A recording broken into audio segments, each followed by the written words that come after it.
Məscid şamını yeyən pişik. Məscid şamını yeyən Pişik. pişik aç qalmaz. Yox. Ölər.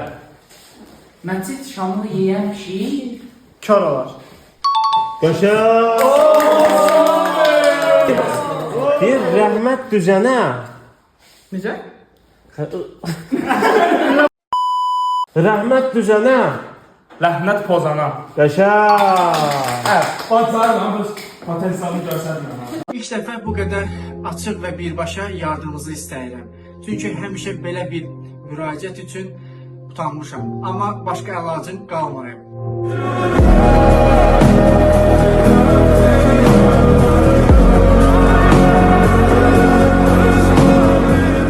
Azmayan insan. Çörəksiz qalmaz deyəcəksən. Nə deyirsən? Yox, yox. Bərkətdən Çörəkdir amma.